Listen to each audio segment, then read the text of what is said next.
नमस्कार. हवामान अलर्ट या आपल्या यूट्यूब चॅनलवर मी केदार बर्वे आपलं स्वागत करतो. आज आपण 30 जानेवारी ते 4 फेब्रुवारीपर्यंतचा हवामान अंदाज पाहणार आहोत. यासाठी व्हिडिओ शेवटपर्यंत नक्की पहा. सर्वप्रथम जम्मू काश्मीर आणि हिमाचल प्रदेशच्या आसपास एक WD म्हणजेच पश्चिमी आवर्त सक्रिय आहे आणि पंजाबपासून उत्तर प्रदेशपर्यंत एक ट्रफ लाईन सक्रिय आहे.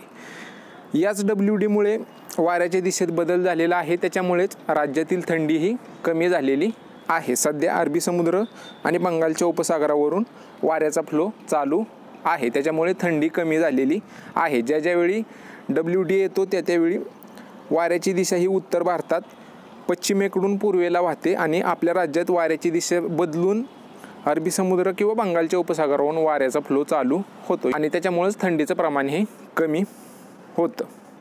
बाकी सध्या बंगालच्या उपसागर, अरबी समुद्र आणि भारताच्या कोणत्याच भागात कसली सिस्टीम सक्रिय नाही आहे. त्याच्यामुळे पावसाचा अंदाज कोणत्याच राज्यातून नाही आहे.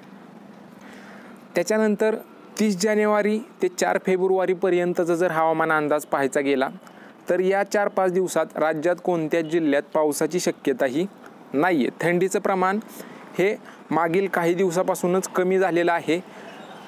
पुढील 4 ते 5 दिवसात सुद्धा थंडीचं प्रमाण हे कमीच राहणार आहे. रात्रीच्या वेळी जी मागील आठवड्यात थंडी पडत होती त्याच्यात भरपूर प्रमाणात कमी झालेली आहे आणि पुढील 4 दिवसात सुद्धा थंडीचं प्रमाण हे कमीच राहील आणि दिवसाच्या तापमानात सुद्धा लक्षणीय वाढ होताना दिसून येईल पुढील 4 ते 5 दिवसात.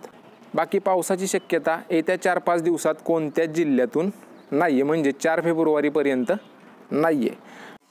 बाकी सध्याच्या अपडेटमध्ये एवढंच. तुमच्या जिल्ह्यातील रोजच्या पावसाच्या व तापमानाच्या अपडेटसाठी आपल्या यूट्यूब चॅनलला नक्की सबस्क्राईब करा आणि हा व्हिडिओ तुमच्या शेतकरी मित्रांना नक्की पाठवा जेणेकरून ही अपडेट त्यांच्यापर्यंत पोहोचेल. धन्यवाद मित्रांनो.